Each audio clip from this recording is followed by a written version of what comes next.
4 ہجری سلسلہ غزوات و سرایا۔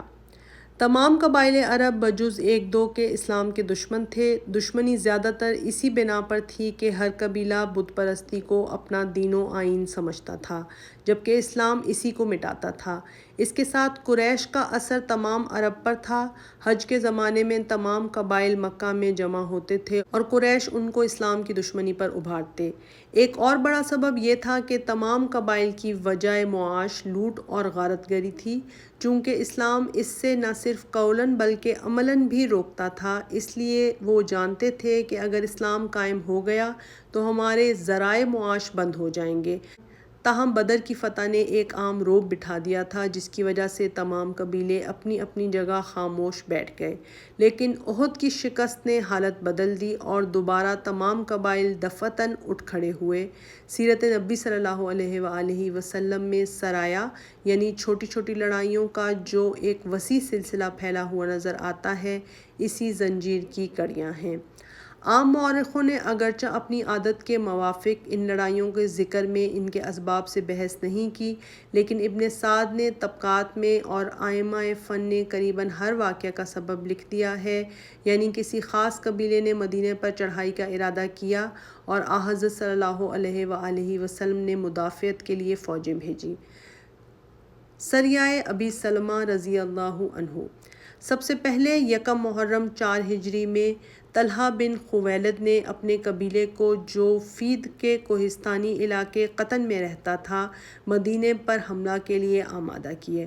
آپ صلی اللہ علیہ وآلہ وسلم کو خبر ہوئی تو آپ نے حضرت ابو سلمہ رضی اللہ عنہ کو 150 مہاجرین اور انصار کے ساتھ اس طرف روانہ کیا۔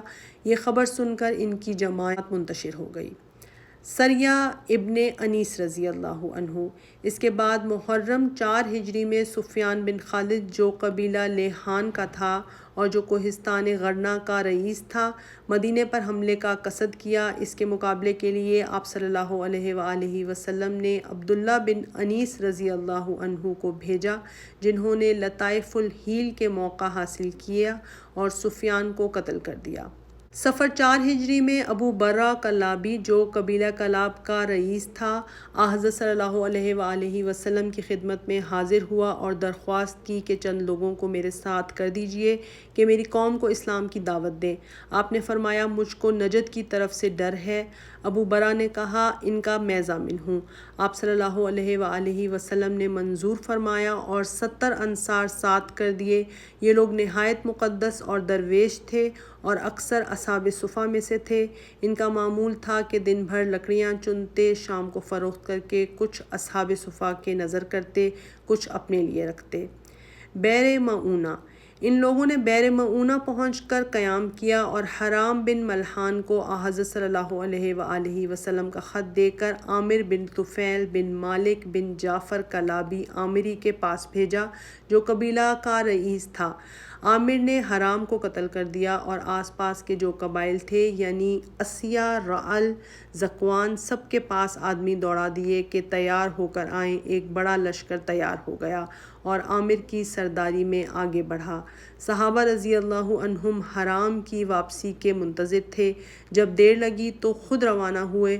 راستے میں عامر کی فوج کا سامنا ہوا، کفار نے ان کو گھیر لیا اور سب کو قتل کر دیا۔ صرف عمرو بن امیہ کو عامر نے یہ کہہ کر چھوڑ دیا کہ میری ماں نے ایک غلام آزاد کرنے کی منت مانی تھی، میں تجھ کو آزاد کرتا ہوں۔ یہ کہہ کر ان کی چوٹی کاٹی اور چھوڑ دیا۔ حضرت صلی اللہ علیہ وآلہ وسلم کو اس واقعے کی خبر ہوئی تو اس قدر صدمہ ہوا کہ تمام عمر کبھی نہ ہوا۔ مہینہ بھر نماز فجر میں ان ظالموں کے حق میں بد دعا کی۔ حضرت عمرو بن امیہ نے واپسی میں راستے میں بنی عامر کے 2 آدمیوں کو قتل کر دیا تھا، جن کو رسول اللہ صلی اللہ علیہ وآلہ وسلم امان دے چکے تھے، مگر حضرت عمرو بن امیہ کو اس کا علم نہ تھا۔ وہ سمجھے کہ ہم نے بنی عامر سے ان کی اس بے وفائی کا بدلہ لے لیا جو انہوں نے رسول اللہ صلی اللہ علیہ وآلہ وسلم کے صحابہ رضی اللہ عنہم کے ساتھ کیا ہے۔ جب آپ صلی اللہ علیہ وآلہ وسلم نے یہ سنا تو آپ نے ان پر ناراضی ظاہر فرمائی اور دونوں کا خون بہا ادا کر دینے کا اعلان فرمایا۔ واقعہ رجی۔ انہی دنوں افل اور قارہ جو دو مشہور قبیلے ہیں، ان کے چند آدمی حضرت صلی اللہ علیہ وآلہ وسلم کے پاس آئے کہ ہمارے قبیلے نے اسلام قبول کر لیا ہے، چند لوگوں کو ہمارے ہاں بھیجیے کہ اسلام کے احکام اور عقائد سکھائیں۔ آپ نے 10 اشخاص ساتھ کر دیے، جن میں سردار عاصم بن ثابت رضی اللہ عنہ تھے۔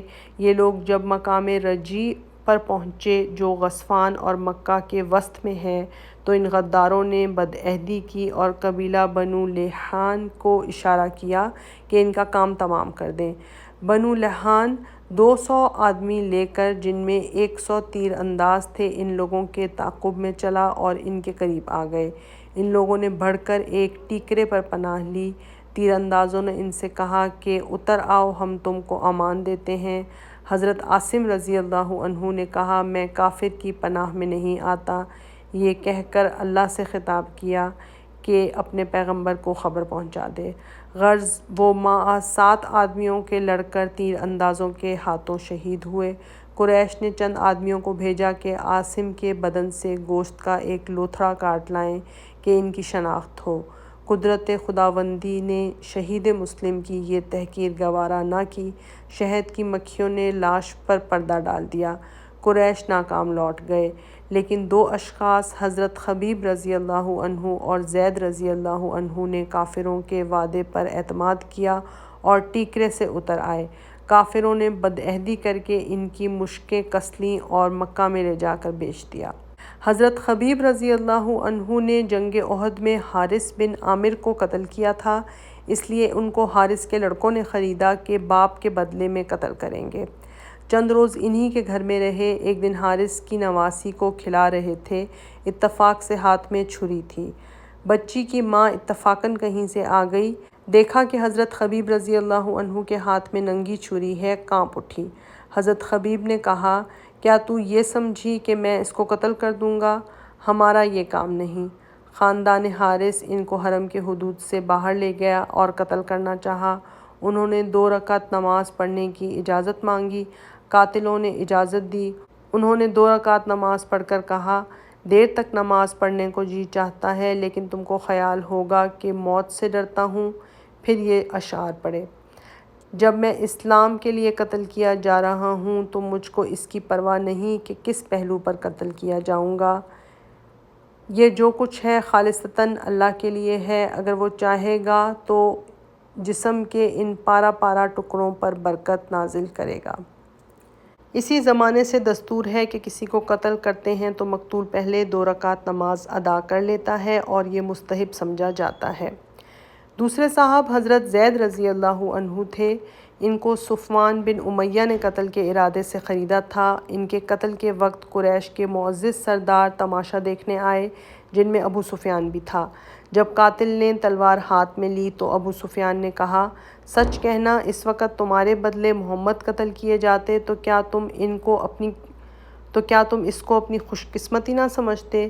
بولے اللہ کی قسم، میں تو اپنی جان کو اس کے برابر بھی عزیز نہیں رکھتا کہ رسول اللہ صلی اللہ علیہ وآلہ وسلم کے تلووں میں کانٹا چبھ جائے۔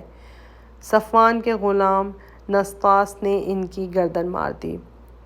ان لڑائیوں کا سلسلہ یہود کی لڑائیوں سے مل جاتا ہے، اور چونکہ یہود کے واقعات اور ان کی سرگزشت تاریخ اسلام سے گوناگون تعلقات رکھتی ہے، اس لیے ہم ان کے واقعات مستقل حیثیت سے لکھتے ہیں، اور اس غرض کے لیے کسی قدر ہم کو پچھلے زمانے کی طرف واپس آنا پڑے گا۔ واقعات متفرقہ 4 ہجری۔ اسی سال شعبان میں حضرت حسین رضی اللہ عنہ کی ولادت ہوئی۔ اسی سال ازواج مطہرات رضی اللہ عنہن میں سے حضرت زینب بنت خزیمہ نے انتقال فرمایا، جن سے اسی سال نکاح بھی ہوا تھا۔ اسی سال حضرت صلی اللہ علیہ وآلہ وسلم نے حضرت زید بن ثابت رضی اللہ عنہ کو حکم دیا کہ وہ عبرانی زبان لکھنا پڑھنا سیکھ لیں، اور فرمایا کہ مجھ کو یہود پر اطمینان نہیں۔ تاریخوں میں لکھا ہے کہ حضرت زید رضی اللہ عنہ نے صرف 15 دن میں عبرانی زبان سیکھ لی۔ اس سے معلوم ہوتا ہے کہ مدینہ میں عبرانی زبان سے لوگ بہت کچھ آشنا تھے۔ اسی سال شوال میں حضرت صلی اللہ علیہ وآلہ وسلم نے حضرت سلمہ رضی اللہ عنہا سے نکاح فرمایا۔ اسی سال یہودیوں نے آپ کے سامنے ایک یہودی کا مقدمہ پیش کیا اور آپ نے تورات کے مطابق رجم کا حکم دیا۔ تفصیل ان واقعات کی دوسرے حصوں میں آئے گی۔ بعض مورخوں کے نزدیک شراب کی حرمت کا حکم بھی اسی سال نازل ہوا، لیکن اس میں روایتیں نہایت مختلف ہیں۔ پوری تحقیق احکام شرعیہ کے ذکر میں آئے گی۔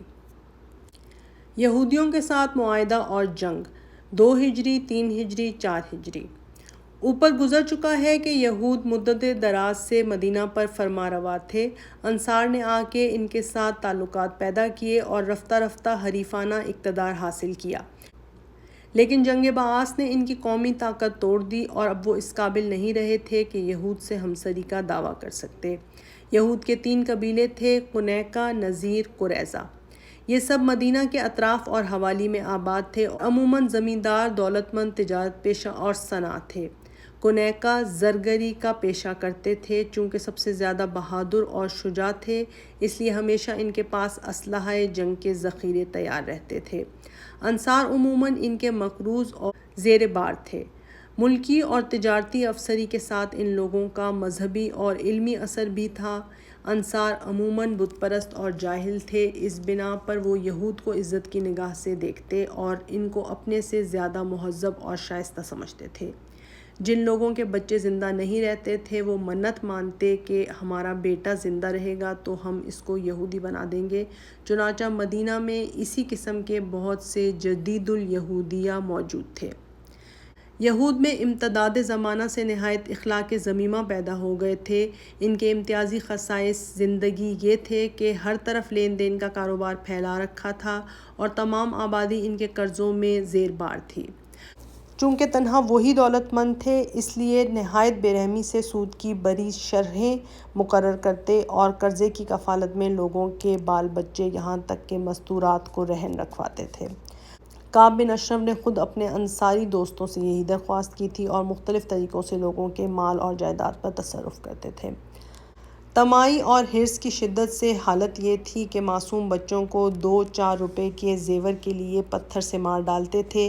دولت کی بہتات سے زنا اور بدکاری کا عام رواج تھا اور چونکہ زیادہ تر امراء ان کے مرتکب ہوتے تھے، اس لیے ان کو سزا نہیں دے سکتے تھے۔ ایک دفعہ حضرت صلی اللہ علیہ وآلہ وسلم نے ایک یہودی سے فرمایا کہ کیا تمہاری شریعت میں زنا کی سزا صرف درہ مارنا ہے؟ اس نے کہا نہیں، بلکہ سنگسار کرنا ہے۔ لیکن ہمارے شرفاء میں زنا کی کثرت ہو گئی اور جب کوئی شریف اس جرم میں پکڑا جاتا تو ہم اس کو چھوڑ دیتے تھے، البتہ عام آدمیوں کو یہ سزا دیتے تھے۔ بالآخر یہ قرار پایا کہ سنگسار کرنے کی سزا درے سے بدل دی جائے تاکہ شریف اور رذیل سب کو یکساں سزا دی جا سکے۔ اسلام مدینے میں آیا تو یہود کو نظر آیا کہ اب ان کا جابرانہ اور خود غرضانہ اقتدار قائم نہیں رہ سکتا۔ اسلام جس قدر روز بروز مدینہ میں پھیلتا جاتا تھا، اسی قدر یہودیوں کے مذہبی وقار کو جو ان کو مدتوں سے حاصل تھا زوال پذیر ہوتا جاتا تھا۔ مدینہ کے مشرکین میں یہودیت کا جو تدریجاً پھیل رہی تھی دفعتاً رک گئی۔ نئی نئی فتوحات کی بدولت انصار جس قدر دولت مند ہوتے جاتے تھے، یہودیوں کے قرض کے شکنجوں سے آزاد ہوتے جاتے تھے۔ یہودیوں میں جو اخلاق بدعمومہ پھیلے ہوئے تھے اور جن پر دولت مندی اور مذہبی پیشوائی نے پردہ ڈال رکھا تھا، اب ان کا راز فاش ہونے لگا۔ حضرت صلی اللہ علیہ وآلہ وسلم نے اگرچہ ان سے معاہدہ کیا تھا کہ ان کی جان و مال سے کچھ تعرض نہیں کیا جائے گا اور ان کو ہر قسم کی مذہبی آزادی حاصل ہوگی، لیکن منصب نبوت کی حیثیت سے ضمائم اخلاق پر وعظ اور تذکیر آپ کا فرض نبوت تھا۔ قرآن مجید میں ان کے اخلاق کی پردہ دری پر صاف صاف آیتیں نازل ہوتی تھیں۔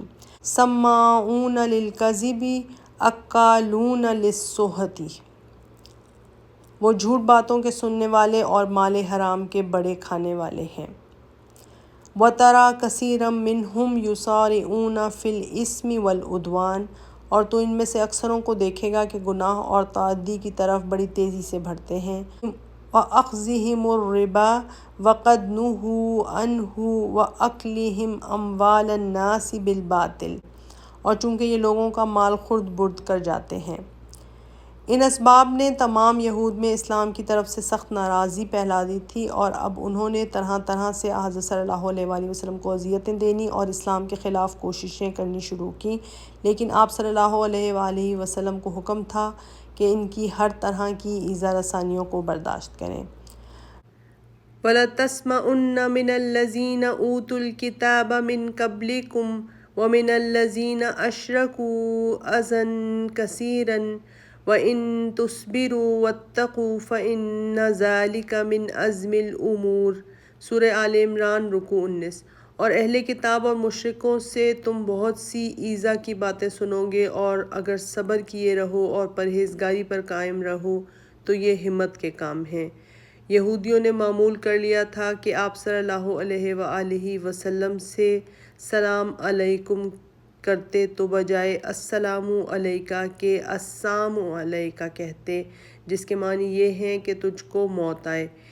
ایک دفعہ حضرت عائشہ رضی اللہ عنہا بھی موجود تھیں، انہوں نے سنا تو ان کو سخت غصہ آیا اور بے اختیار ہو کر بول اٹھیں کہ کم بختو تم کو موت آئے۔ حضرت صلی اللہ علیہ وآلہ وسلم نے فرمایا کہ نرمی سے کام لو۔ حضرت عائشہ نے کہا آپ نے کچھ سنا بھی کہ ان لوگوں نے کیا کہا؟ آپ نے فرمایا کہ ہاں، لیکن یہ کافی ہے کہ میں نے علیکہ کہہ دیا۔ حضرت صلی اللہ علیہ وآلہ وسلم صرف مجاملت اور درگزر ہی پر اکتفا نہیں فرماتے تھے، بلکہ اکثر معاشرے کی باتوں میں یہود کے ساتھ اتفاق فرماتے اور ان کی مذہبی توقیر قائم رکھنا چاہتے تھے۔ اہل عرب کی عادت تھی کہ بالوں میں مانگ نکالتے تھے، بخلاف اس کے یہودی بالوں کو یوں ہی چھوڑ دیتے تھے۔ آپ صلی اللہ علیہ وآلہ وسلم بھی یہودیوں ہی کی موافقت کرتے تھے۔ صحیح بخاری میں ہے، اور حضرت صلی اللہ علیہ وآلہ وسلم ان چیزوں میں جن میں کوئی خاص حکم الہی نہیں ہوتا تھا اہل کتاب کی موافقت پسند فرماتے تھے۔ آپ صلی اللہ علیہ وآلہ وسلم جب مدینہ میں تشریف لائے تو دیکھا کہ یہودی عاشوراء کے دن روزہ رکھتے ہیں۔ آپ نے بھی حکم دیا کہ لوگ عاشوراء کا روزہ رکھیں۔ کسی یہودی کا جنازہ گزرتا تو آپ تعظیماً کھڑے ہو جاتے۔ ایک دفعہ ایک یہودی نے حضرت موسیٰ علیہ السلام کی فضیلت اس طرح بیان کی جس سے ظاہر ہوتا تھا کہ وہ آپ صلی اللہ علیہ وآلہ وسلم سے بھی افضل ہیں۔ اس پر ایک انصاری کو غصہ آ گیا، انہوں نے اس کو تھپڑ مارا۔ یہودی نے آپ صلی اللہ علیہ وآلہ وسلم سے شکایت کی۔ آپ نے فرمایا مجھ کو اور پیغمبروں پر ایسی فضیلت نہ دو جس سے ان کا نقص لازم آئے۔ قیامت کے دن لوگ بے ہوش ہو جائیں گے اور سب سے پہلے مجھ کو ہوش آئے گا۔ اس وقت میں دیکھوں گا کہ موسیٰ علیہ السلام عرش کے پایہ تھامے کھڑے ہیں، عرش کا پایہ تھامے کھڑے ہیں۔ احکام الہی جو قرآن مجید میں نازل ہو رہے تھے سرتاپا اہل کتاب کے ساتھ مدارات اور معاشرت کی ترغیب میں تھے۔ وَطَعَامُ الَّذِينَ أُوتُوا الْكِتَابَ حِلٌّ لَكُمْ، اہل کتاب کا کھانا تمہارے لیے حلال ہے۔ عموماً ان کی قدر و منزلت کا خیال دلایا جاتا تھا۔ یا بنی اسرائیل اذکروا نعمتی التی انعمت علیکم وانی فضلتکم علی العالمین۔ سورہ بقرہ آیت 15۔ اے بنی اسرائیل میری نعمتوں کا خیال کرو جو میں نے تم کو دی، اور یہ کہ میں نے تم کو تمام عالم پر فضیلت دی ہے۔ تبلیغ اسلام کی حیثیت سے جو کچھ اس وقت ان کے سامنے پیش کیا جاتا تھا صرف اس قدر تھا قُلْ يَا أَهْلَ الْكِتَابِ تَعَالَوْا إِلَىٰ كَلِمَةٍ سَوَاءٍ بَيْنِنَا وَبَيْنَكُمْ أَلَّا نَعْبُدَ إِلَّا اللَّهَ وَلَا نُشْرِكَ بِهِ شَيْئًا وَلَا يَتَّخِذَ بَعْضُنَا بَعْضًا أَرْبَابًا مِّن دُونِ اللَّهِ فَإِن تَوَلَّوْا فَقُولُوا اشْهَدُوا بِأَنَّا مُسْلِمُونَ۔ سورہ آل عمران رکوع نمبر 9۔ کہہ دو کہ اے اہل کتاب ایک ایسی بات کی طرف آؤ جس کو ہم تم دونوں یکساں مانتے ہیں، وہ یہ کہ ہم اللہ کے سوا کسی کو نہ پوجیں اور اس کا کسی کو شریک نہ بنائیں، اور ہم میں سے کوئی اللہ کو چھوڑ کر کسی کو اپنا رب بنائے تو اگر وہ منہ پھیر لیں تو تم کہہ دو کہ اچھا تم گواہ رہو ہم مسلمان ہیں۔ ان باتوں میں سے ایک بھی ان کے معتقدات اور مزعومات کے خلاف نہ تھی، لیکن ان تمام مہربانیوں اور اظہار لطف و مدارات کا جو صلہ تھا یہ تھا کہ انہوں نے ہر طرح سے اسلام کی خانہ براندازی کا عزم کر لیا۔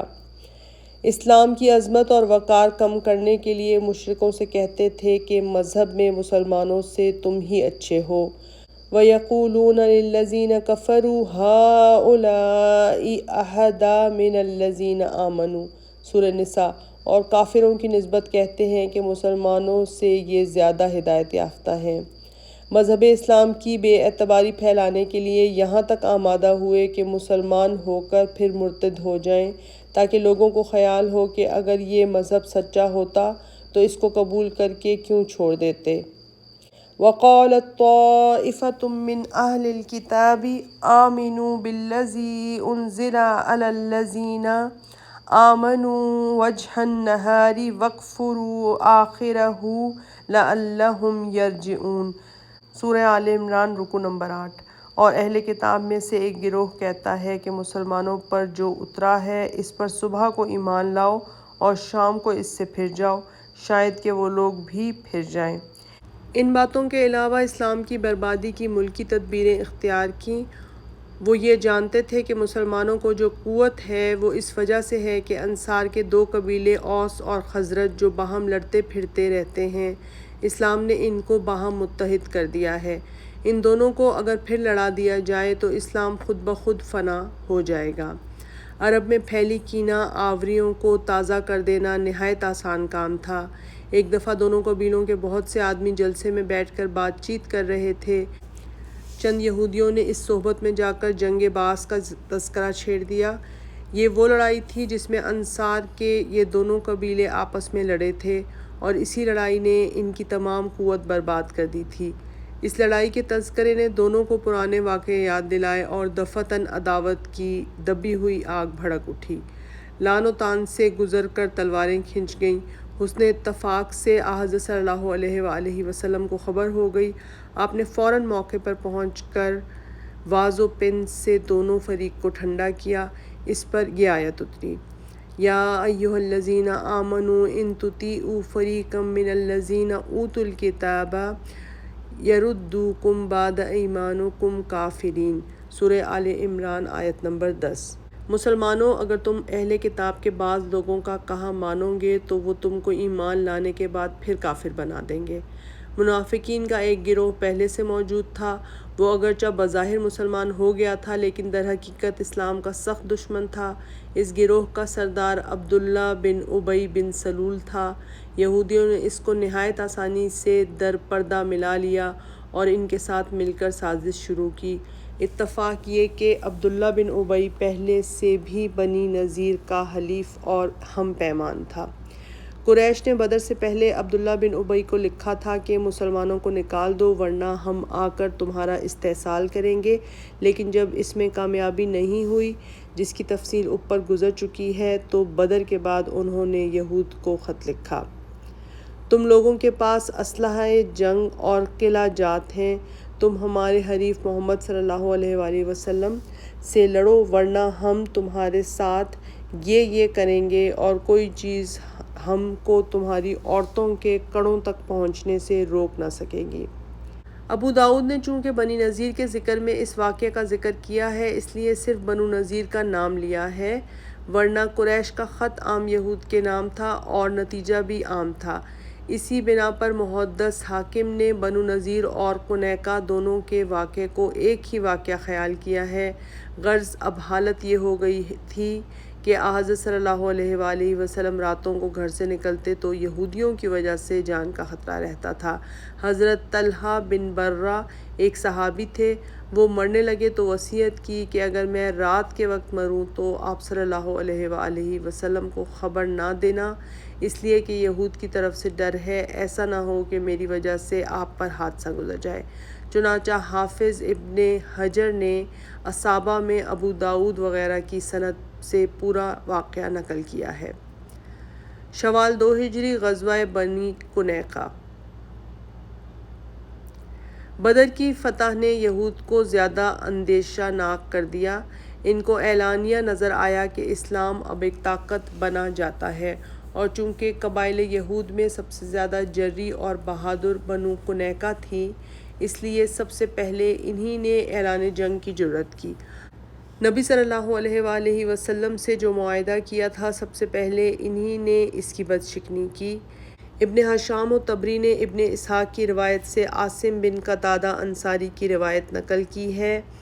بنو قنیقہ پہلے یہودی تھے جنہوں نے اس معاہدے کو جو ان میں اور آپ صلی اللہ علیہ وآلہ وسلم میں تھا توڑ ڈالا، اور بدر اور احد کے درمیانی زمانے میں مسلمانوں سے لڑائی کی۔ ابن سعد نے غزوہ بنو قنیقہ کے ذکر میں لکھا، واقعہ بدر میں یہودیوں نے شورش اور حسد ظاہر کیا اور عہد کو توڑ ڈالا۔ ایک اتفاقیہ سبب پیش آ گیا جس نے اس آگ کو اور بھڑکا دیا۔ ایک انصاری کی بیوی مدینہ کے بازار میں ایک یہودی کی دکان میں نقاب پوش آئی۔ یہودیوں نے اس کی بے حرمتی کی۔ ایک مسلمان یہ دیکھ کر غیرت سے بے تاب ہو گیا اور اس نے یہودی کو مار ڈالا، اور یہودیوں نے مسلمان کو قتل کر دیا۔ آپ صلی اللہ علیہ وآلہ وسلم کو جب یہ حالات معلوم ہوئے تو ان کے پاس تشریف لے گئے اور فرمایا، اللہ سے ڈرو، ایسا نہ ہو تم پر بھی بدر والوں کی طرح عذاب آئے۔ بولے کہ ہم قریش نہیں ہیں، ہم سے معاملہ پڑے گا تو ہم دکھا دیں گے کہ لڑائی اس کا نام ہے۔ چونکہ ان کی طرف سے نقض عہد اور اعلان جنگ ہو گیا تھا، مجبور ہو کر آپ صلی اللہ علیہ وآلہ وسلم نے لڑائی کی۔ وہ قلعہ بند ہوئے، 15 دن تک محاصرہ رہا۔ بالآخر اس پر راضی ہوئے کہ رسول اللہ صلی اللہ علیہ وآلہ وسلم جو فیصلہ کریں گے ان کو منظور ہوگا۔ عبداللہ بن ابی ان کا حلیف تھا۔ اس نے آپ صلی اللہ علیہ وآلہ وسلم سے درخواست کی کہ وہ جلا وطن کر دیے جائیں۔ غرض وہ ازراعات میں جو شام کے علاقے میں ہے جلا وطن کر دیے گئے۔ یہ 700 شخص تھے جن میں 300 زرہ پوش تھے۔ یہ شوال 2 ہجری کا واقعہ ہے۔ قتل کعب بن اشرف ربیع الاول 3 ہجری۔ یہودیوں میں کعب بن اشرف ایک مشہور شاعر تھا۔ اس کا باپ اشرف قبیلہ طے سے تھا۔ مدینہ میں بنو نذیر کا حلیف ہو کر اس نے اس قدر عزت اور اعتبار پیدا کیا تھا کہ ابو رافع ابن ابی الحقیق جو یہود کا مقتدی اور تاجر المجاز جس کا خطاب تھا، اس کی لڑکی سے شادی کی۔ کعب اس کے بطن سے پیدا ہوا۔ اس دو طرفہ رشتہ داری کی بنا پر کعب یہود اور عرب سے برابر کا تعلق رکھتا تھا، اور شاعری کی وجہ سے قوم پر اس کا عام اثر تھا۔ رفتہ رفتہ دولت مندی کی وجہ سے تمام یہودیان عرب کا رئیس بن گیا۔ یہودی علماء اور پیشوایان مذہب کی تنخواہیں مقرر کیں۔ آپ صلی اللہ علیہ وآلہ وسلم جب مدینہ میں تشریف لائے تو علماء یہود اس سے ماہواریاں لینے آئے، تو اس نے ان لوگوں سے نبی صلی اللہ علیہ وآلہ وسلم کے متعلق رائے دریافت کی، اور جب اپنا ہم خیال بنا لیا تب ان کے مقررہ روزینے جاری کیے۔ اس کو اسلام سے سخت عداوت تھی۔ بدر کی لڑائی میں سرداران قریش مارے گئے تو اس کو نہایت صدمہ ہوا۔ تعزیت کے لیے مکہ گیا۔ کشتگان بدر کے پردرد مرثیے جس میں انتقام کی ترغیب تھی، لوگوں کو جمع کر کر کے نہایت درد سے پڑھتا اور روتا اور رلاتا تھا۔ ابن ہشام نے ان واقعات کے ساتھ اشعار بھی نقل کیے ہیں، اگرچہ اس قسم کے اشعار اکثر مصنوعی ہیں، تاہم جہاں تک اس زمانے کی زبان معلوم ہوتی ہے ہم 1-2 شعر نقل کرتے ہیں۔ جنگ بدر کی چکی نے اہل بدر کو پیس ڈالا۔ بدر جیسے واقعات کے لیے رونا پیٹنا چاہیے۔ کتنے شریف سپید و بارونق چہرے جن کے یہاں اہل حاجت پناہ لیتے تھے مارے گئے۔ مدینہ میں واپس آئے تو حضرت صلی اللہ علیہ وآلہ وسلم کی ہجوم میں اشعار کہنا اور لوگوں کو آپ صلی اللہ علیہ وآلہ وسلم کے خلاف برانگیختہ کرنا شروع کیا۔ عرب میں شاعری کا وہ اثر تھا جو آج یورپ میں بڑے بڑے ملکی مدبروں کی پرجوش تقریروں اور نامور اخبارات کی تحریروں کا ہوتا ہے۔ تنہا ایک شاعر قبیلے میں شعر کے اثر سے آگ لگا دیتا تھا۔ ایک روایت میں ہے کہ مکہ سے 40 آدمی لے کر گیا، وہاں ابو سفیان سے ملا اور اس کو بدر کے انتقام پر برانگیختہ کیا، اور ابو سفیان سب کو لے کر حرم میں آیا۔ سب نے حرم کا پردہ تھام کر معاہدہ کیا کہ بدر کا انتقام لیں گے۔ اس پر اکتفا نہ کر کے قصد کیا کہ چپکے سے حضرت صلی اللہ علیہ وآلہ وسلم کو قتل کرا دے۔ علامہ یعقوبی اپنی کتاب میں بنو نذیر کے واقعے میں لکھتا ہے، کعب بن اشرف یہودی جس نے حضرت صلی اللہ علیہ وآلہ وسلم کو دھوکے سے قتل کرنا چاہا۔ اس روایت کی تائید اس روایت سے ہوتی ہے جو حافظ بن حجر نے فتح الباری میں ذکر کعب بن اشرف میں اکرمہ کی سند سے نقل کی ہے کہ کعب نے حضرت صلی اللہ علیہ وآلہ وسلم کو دعوت میں بلایا اور لوگوں کو متعین کر دیا کہ جب آپ صلی اللہ علیہ وآلہ وسلم تشریف لائیں تو دھوکے سے آپ کو ہلاک کر دیں۔ حافظ ابن حجر نے گو لکھا ہے کہ اس روایت کی سند میں ضعف ہے، لیکن جب قرائن اور دیگر شواہد موجود ہیں تو یہ ضعف رفع ہو جاتا ہے۔ فتنہ انگیزی کا زیادہ اندیشہ ہوا تو آپ نے بعض صحابہ سے شکایت کی اور آپ کی مرضی سے حضرت محمد بن مسلمہ رضی اللہ عنہ نے بمشورہ رؤسائے اوس جا کر اس کو ربیع الاول 3 ہجری میں قتل کر دیا۔ ارباب روایت نے لکھا ہے کہ حضرت محمد بن مسلمہ رضی اللہ عنہ نے آپ کی خدمت میں یہ بھی عرض کی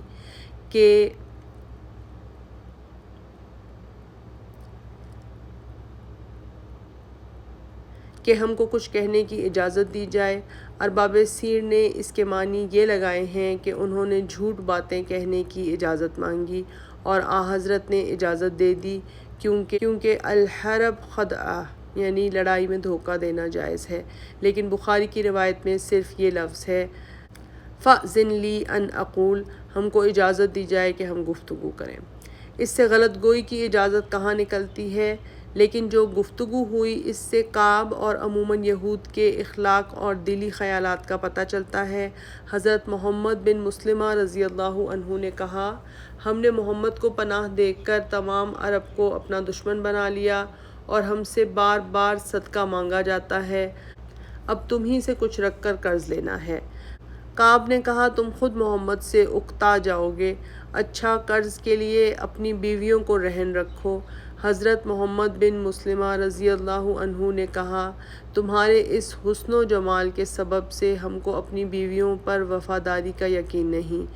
اس نے کہا، اچھا اپنے بچوں کو گروی رکھو۔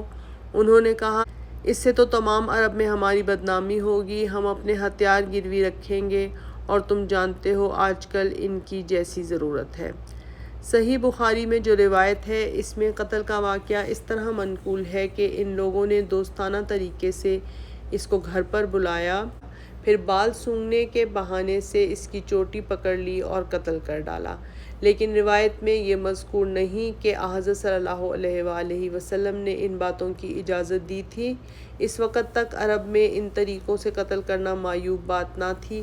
آگے چل کر نہایت مفصل طور پر ایک مستقل عنوان میں یہ بحث آئے گی کہ آپ صلی اللہ علیہ وآلہ وسلم نے کس طرح تدریج کے ساتھ عرب کے ان طریقوں کی اصلاح کی۔ غزوہ بنو نذیر ربیع الاول 4 ہجری۔ حضرت عمرو بن امیہ رضی اللہ عنہ نے قبیلہ عامر کے 2 آدمی قتل کر دیے تھے اور ان کا خون بہا اب تک واجب الادا تھا، اور جس کا ایک حصہ معاہدے کی روح سے یہود بنی نذیر پر واجب الادا تھا۔ اس کے مطالبے کے لیے آپ صلی اللہ علیہ وآلہ وسلم بنو نذیر کے پاس تشریف لے گئے۔ انہوں نے قبول کیا، لیکن در پردہ یہ سازش کی کہ ایک شخص چپکے سے بالا خانہ پر چڑھ کر حضرت صلی اللہ علیہ وآلہ وسلم پر پتھر گرا دے۔ اتفاق سے اس وقت آپ بالا خانہ کی دیوار کے سائے میں کھڑے تھے۔ عمرو بن حجاش ایک یہودی اس ارادے سے کوٹھے پر چڑھا، آپ کو اس کے ارادے کا حال معلوم ہو گیا اور آپ فوراً مدینہ واپس چلے آئے۔ اوپر گزر چکا ہے کہ قریش نے بنو نذیر کو کہلا بھیجا تھا کہ محمد کو قتل کر دو ورنہ ہم خود آ کر تمہارا بھی استحصال کر دیں گے۔ بنو نذیر پہلے سے اسلام کے دشمن تھے۔ قریش کے پیغام نے ان کو اور زیادہ آمادہ کیا۔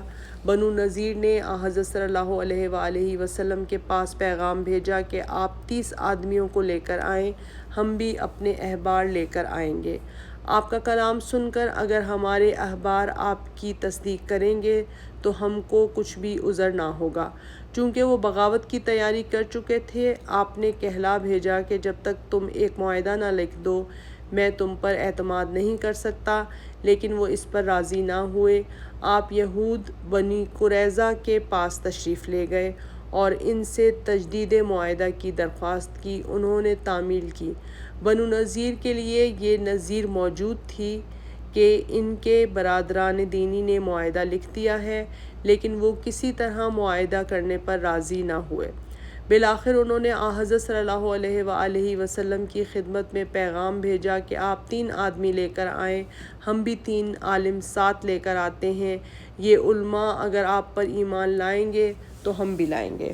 آپ نے منظور فرمایا، لیکن راہ میں آپ کو ایک صحیح ذریعے سے معلوم ہوا کہ یہود تلواریں باندھ کر تیار ہیں کہ جب آپ تشریف لائیں تو آپ کو قتل کر دیں۔ بنو نذیر کی سرکشی کے مختلف اسباب تھے۔ وہ نہایت مضبوط قلعوں میں پناہ گزین تھے جن کا فتح کرنا آسان نہ تھا۔ اس کے ساتھ عبداللہ بن ابی نے کہلا بھیجا تھا کہ تم اطاعت نہ کرنا، بنو قریظہ تمہارا ساتھ دیں گے اور میں 2000 آدمی لے کر تمہاری اعانت کروں گا۔ قرآن مجید میں ہے، أَلَمْ تَرَ إِلَى الَّذِينَ نَافَقُوا يَقُولُونَ لِإِخْوَانِهِمُ الَّذِينَ كَفَرُوا مِنْ أَهْلِ الْكِتَابِ لَئِنْ أُخْرِجْتُمْ لَنَخْرُجَنَّ مَعَكُمْ وَلَا نُطِيعُ فِيكُمْ أَحَدًا أَبَدًا وَإِنْ قُتِلْتُمْ لَنَنْصُرَنَّكُمْ۔ سورہ حشر آیت نمبر 2۔ تم نے دیکھا منافق اپنے کافر بھائیوں سے کہتے ہیں کہ تم نکلو گے تو ہم بھی تمہارے ساتھ نکلیں گے اور ہم تمہارے باب میں کسی کا کہنا نہ مانیں گے، اور اگر تم سے کوئی لڑا تو ہم بھی تمہاری مدد کو آئیں گے۔ لیکن بنو نذیر کے تمام خیالات غلط نکلے۔ بنو قریظہ نے ان کا ساتھ نہیں دیا اور منافق اعلانیہ اسلام کے مقابلے میں نہیں آ سکتے تھے۔ حضرت صلی اللہ علیہ وآلہ وسلم نے 15 دن تک ان کا محاصرہ کیا۔ قلعے کے گرد جو ان کے نخلستان تھے ان کے چند درخت کٹوا دیے۔ سہیلی نے روز الانف میں لکھا ہے کہ سب نخلستان نہیں کاٹا گیا بلکہ صرف لینا جو ایک خاص قسم کی کھجور ہے اور عرب کی عام خوراک نہیں ہے، اس کے درخت کٹوا دیے گئے تھے۔ قرآن مجید میں بھی اس کا ذکر ہے، مَا قَطَعْتُم مِّن لِّینَةٍ أَوْ تَرَکْتُمُوهَا قَائِمَةً عَلَىٰ أُصُولِهَا فَبِإِذْنِ اللَّهِ وَلِيُجْزِيَ الْفَاسِقِينَ۔ تم نے لینا کے جو درخت کٹوائے اور جس قدر قائم رہنے دیے سب اللہ کے حکم سے تھا تاکہ اللہ فاسقوں کو رسوا کرے۔ سورہ حشر۔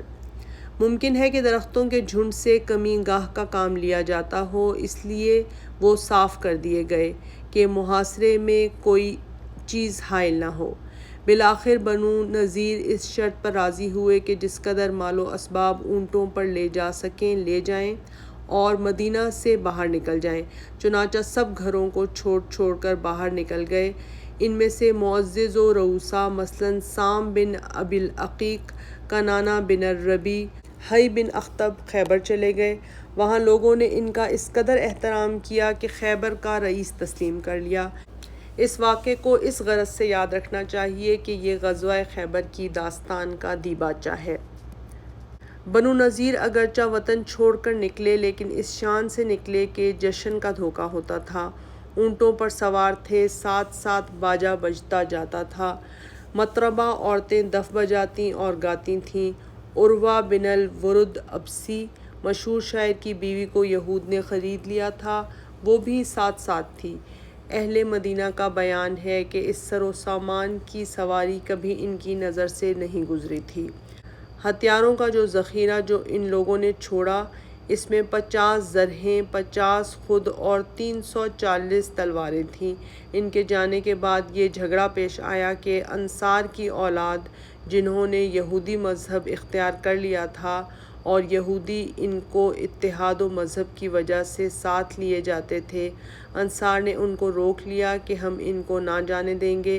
اس پر قرآن مجید کی یہ آیت اتری، لا اکراہ فی الدین، یعنی مذہب میں زبردستی نہیں۔ ابو داؤد نے کتاب الجہاد باب فی الاسیر یکرہ علی الاسلام کے عنوان کے نیچے اس واقعے کو حضرت عبداللہ بن عباس رضی اللہ عنہ کی روایت سے نقل کیا ہے۔